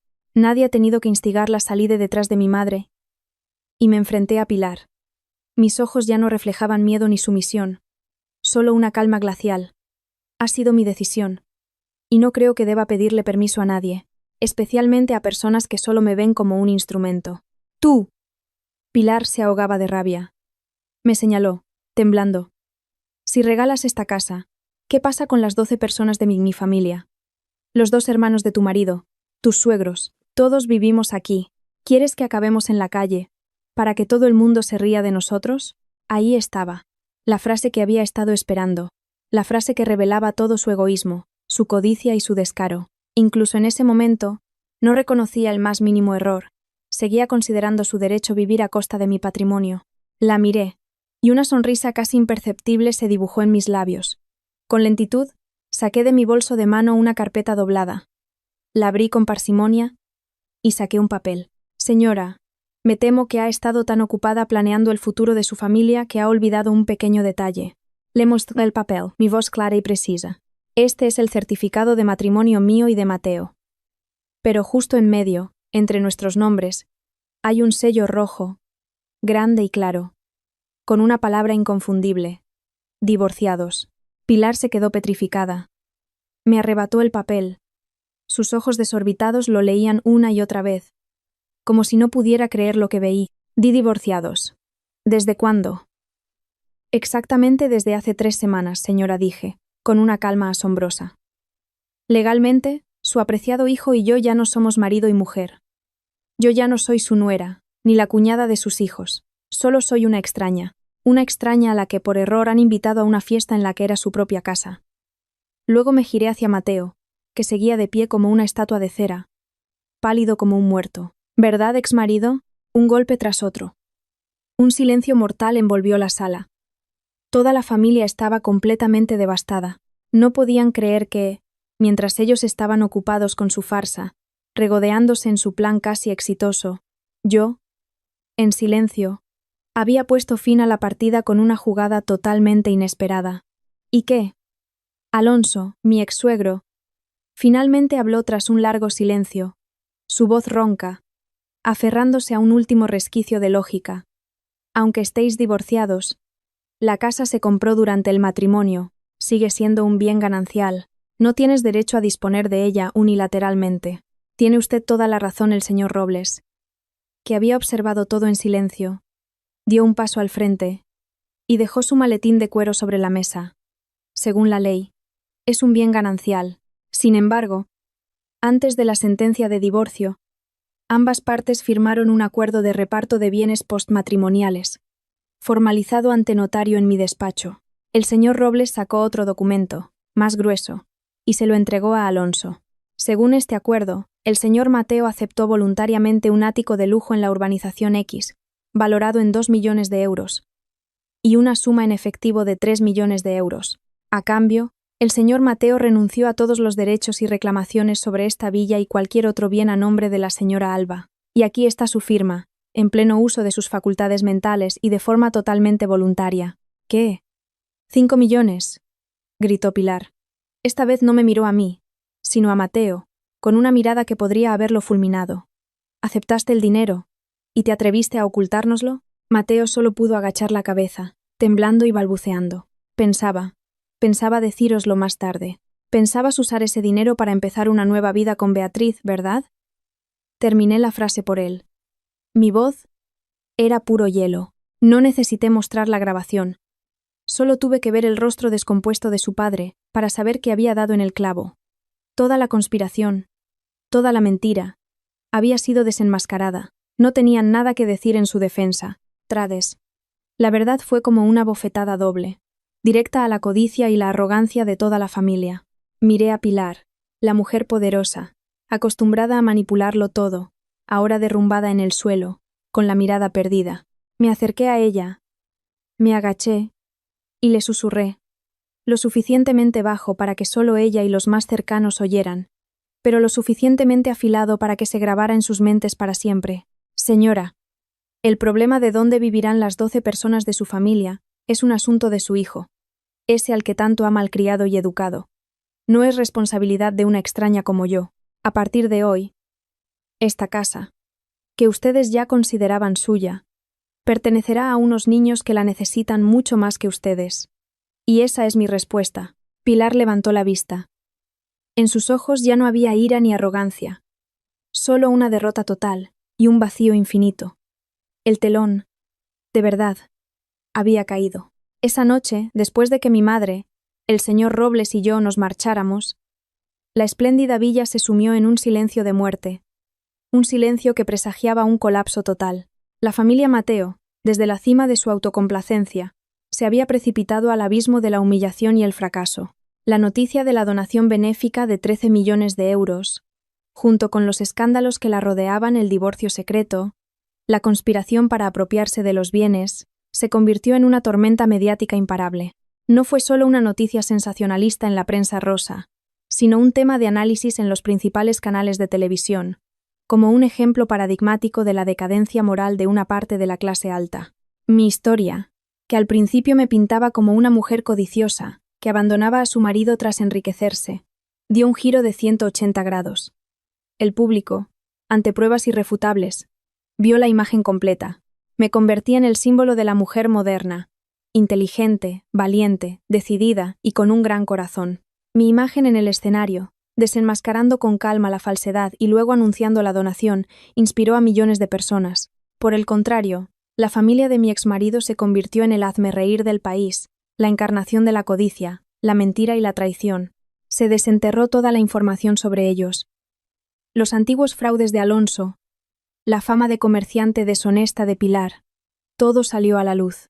No solo perdieron el honor ante sus amigos y socios, sino que fueron condenados y repudiados por toda la sociedad. Pilar, tras el shock, sufrió una crisis de hipertensión y tuvo que ser hospitalizada. Pero la tragedia no terminó ahí. En el hospital, no recibió el cuidado de ninguno de sus hijos. Mis excuñados, Héctor y Alejandro, al saber que su hermano mayor y sus padres ya no eran una mina de oro, y que no tenían una villa donde vivir gratis, recogieron rápidamente sus cosas y se marcharon con sus familias esa misma noche, cortando todo contacto. Temían verse salpicados. Temían que los acreedores imaginarios que creían reales los encontraran. Abandonaron a sus padres entre las cenizas de su ruina sin una despedida, sin una llamada. El amor fraternal, los lazos familiares de los que tanto presumían, resultaron estar construidos sobre cimientos materiales. Cuando el dinero desapareció, la familia también. La hermana pequeña, que estaba a punto de celebrar la boda de sus sueños, corrió la misma suerte. La familia de su prometido, al enterarse de la verdadera cara de la familia Mateo a través de la prensa, se opuso firmemente y anunció la cancelación del compromiso. No podían aceptar emparentar con una familia tan escandalosa, fraudulenta e hipócrita. Su sueño de casarse con una familia adinerada se hizo añicos, dejando solo humillación y desolación. Alonso se derrumbó por completo. No se atrevía a salir de casa ni a enfrentarse a nadie. Su pequeña empresa, que ya iba mal, se vio al borde de la quiebra cuando todos sus socios cancelaron los contratos. Las deudas bancarias vencían y no podía pagarlas. La casa adosada donde vivían fue embargada por el banco. De ser una familia que se consideraba de alta alcurnia, de repente se convirtieron en personas sin hogar, pero quien sufrió el destino más trágico fue Mateo. Lo perdió todo en una sola noche. Se convirtió en el desprecio de la sociedad, un estafador matrimonial, un hijo ingrato y un hombre infiel. La empresa donde trabajaba, bajo la presión de la opinión pública, se vio obligada a despedirlo. Ninguna otra compañía se atrevía a contratar a alguien con una mancha moral tan grande. El ático de 2 millones y los 3 millones en efectivo que había recibido con tanto regocijo tras el divorcio se convirtieron en la fuente de todos sus problemas. Beatriz, su amante, al darse cuenta de que el barco de Mateo no solo hacía aguas, sino que se había hundido por completo, no dudó en huir. Desapareció con gran parte del dinero que Mateo le había transferido, dejándole un caos y promesas vacías. Mateo intentó contactarla en vano, solo para recibir mensajes fríos. No me molestes más. Entre nosotros no hay futuro.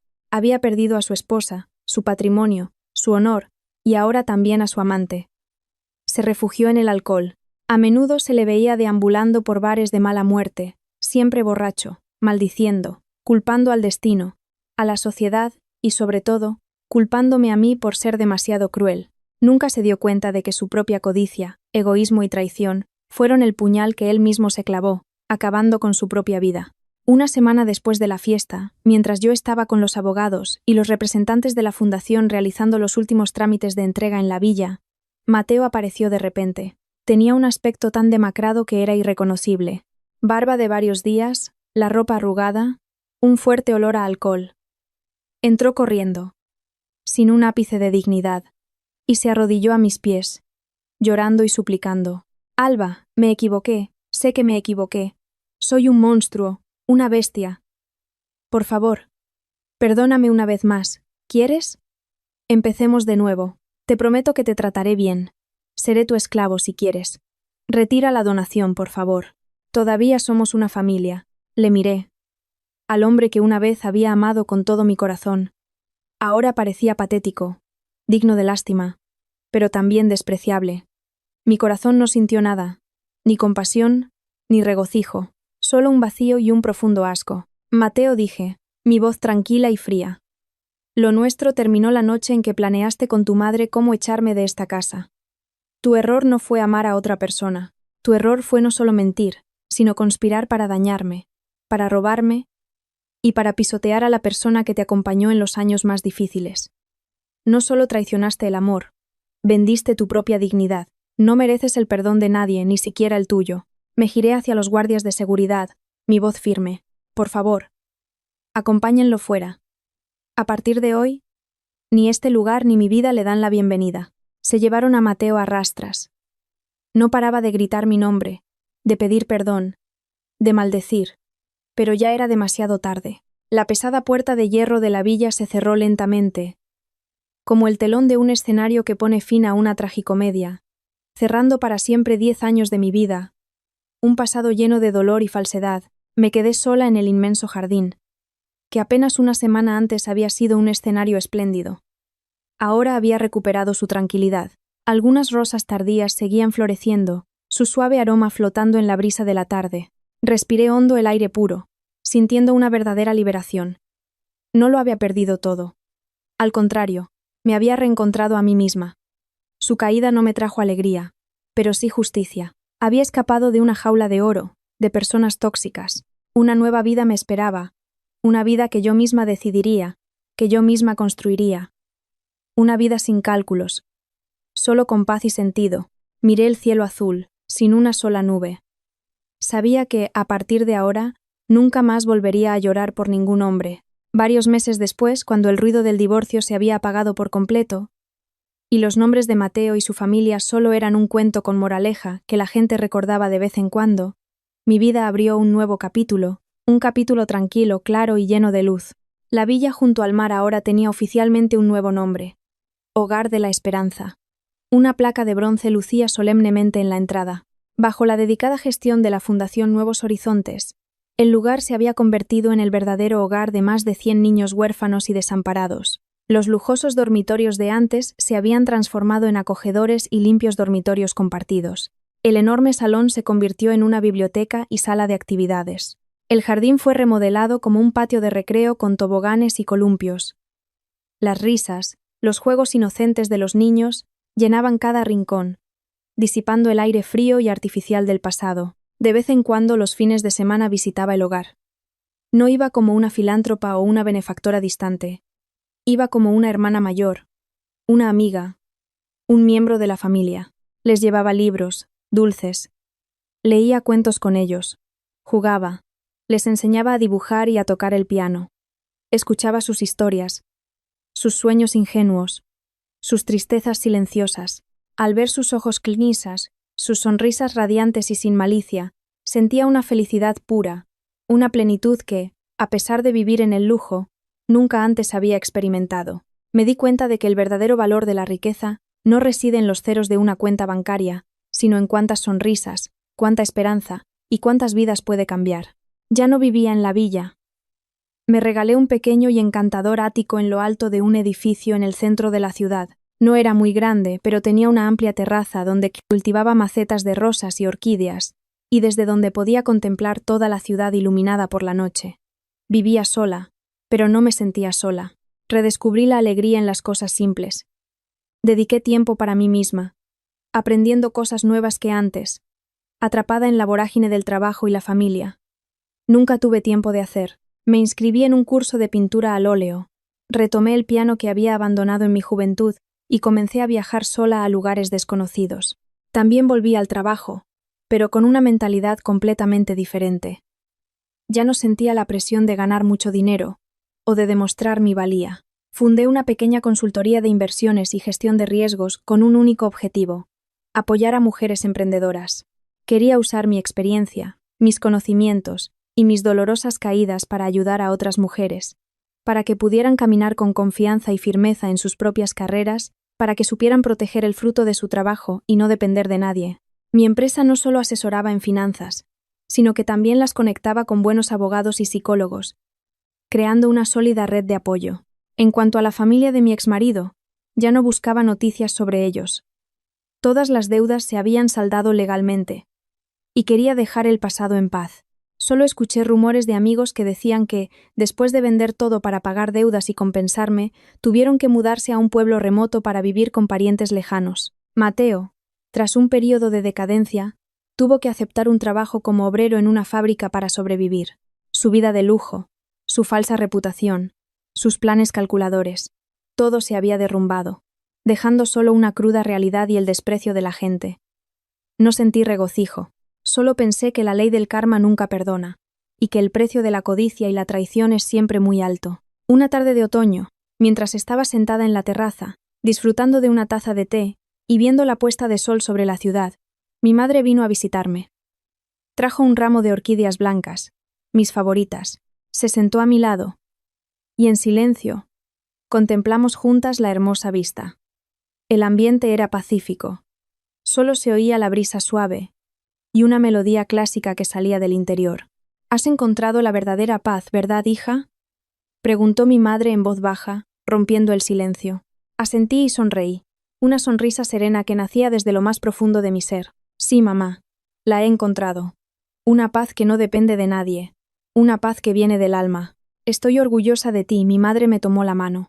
Sus ojos brillaban con calidez. No solo te levantaste con fuerza después de caer, sino que transformaste tu dolor en fortaleza, tu pérdida en algo significativo para la comunidad. Has vivido una vida más brillante y valiosa de lo que jamás hubiera esperado. Apoyé mi cabeza en su hombro, sintiendo su apoyo firme y una paz absoluta. 10 años de matrimonio me habían quitado muchas cosas: tiempo, amor, confianza, pero también me habían dado una lección inestimable. Me ayudaron a comprender el valor de las personas, el poder de la independencia y, sobre todo, el amor incondicional y la infinita sabiduría de una madre. Mi vida había atravesado una gran tormenta, una que parecía haberlo arrasado todo. Pero después de la tormenta, el cielo no solo volvió a ser azul, sino que apareció un arco iris resplandeciente. Perdí una familia falsa, pero me reencontré a mí misma. Encontré un propósito de vida más elevado. Miré a los niños jugando en el hogar de la esperanza. A lo lejos, sus risas cristalinas llegaban con el viento. Sabía que mi decisión había sido la correcta. Dar no es perder, sino recibir de una forma mucho más completa. Ya no era la empresaria Alba Rojas con una fortuna de 13 millones de euros. Simplemente era Alba, una mujer que encontró la felicidad en dar, la alegría en las cosas simples y la libertad en su propia alma. Y ese es el patrimonio más valioso y eterno que nadie, ninguna conspiración, podrá jamás arrebatarme. La historia de Alba no es solo un drama sobre conflictos familiares, sino una valiosa lección sobre los límites de la paciencia, el valor de la dignidad y el poder purificador del dolor. A través de su viaje desde ser una esposa sumisa hasta atreverse a defenderse. Y finalmente, encontrar la sanación tras la tragedia, podemos extraer profundas reflexiones. La paciencia sin límites es un veneno para el alma. La independencia económica es la base de la voz personal. La complejidad del corazón humano y el origen del mal. La sanación desde lo más profundo de la tragedia. Y, finalmente, que una familia en paz no reside en grandes mansiones, sino en la comprensión y el aprecio mutuo. Gracias por su atención. Hasta la próxima.